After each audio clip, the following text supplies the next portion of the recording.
Good morning, welcome to the mini vlog. स्वप्नीलला टाटा bye bye करत आम्ही सर्वजण निघालो होतो माझ्या मामाच्या गावाला जायला. आणि जाता जाता अवसराला स्वामींचं दर्शन घेऊन पुढच्या प्रवासाला आम्ही सुरुवात केली. आणि माझ्या मामाचं गाव शिवजन्मभूमी जुन्नर मधील पारुंडे. ही माझी आजी आणि युवांश सगळ्यात छोटा आहे. त्यांचा पणतू असल्यामुळे तिथल्या सगळ्या आज्यांनी पोचल्यावर त्याचं पप्पी वगैरे घेऊन कौतुक केलं. आणि हे माझ्या आजी बाबांचं छोटंसं हॉटेल आहे आणि बरोबर त्याच्या समोर त्यांचं घर. मग मला जबरदस्त भूक लागली होती म्हणून वटाण्याची आमटी, भात आणि चपाती मी आपलं जेवून घेतलं. त्यानंतर आम्ही गेलो शेतावरती आणि हे मामाची येडेचाळे बघून भाचा पण तसंच करायचा प्रयत्न करत होता. एकीकडे इकडे माझ्या मामाने मस्त फुलांची शेती केली होती आणि तिथे खूप भारी वाटत होतं.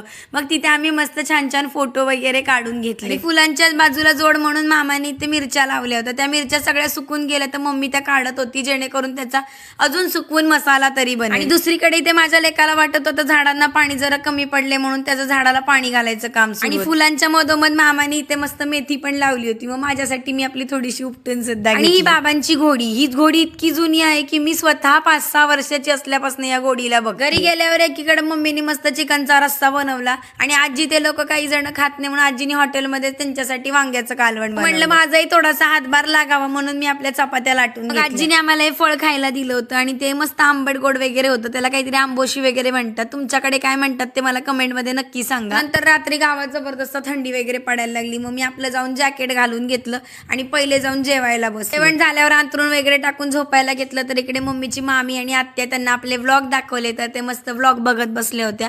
आम्ही आपल्या अंगावर घेतलं आणि घेतलं झोपून. असाच होता आजचा छोटासा मिनी व्लॉग. भेटू उद्या नवीन व्लॉग मध्ये. Bye bye.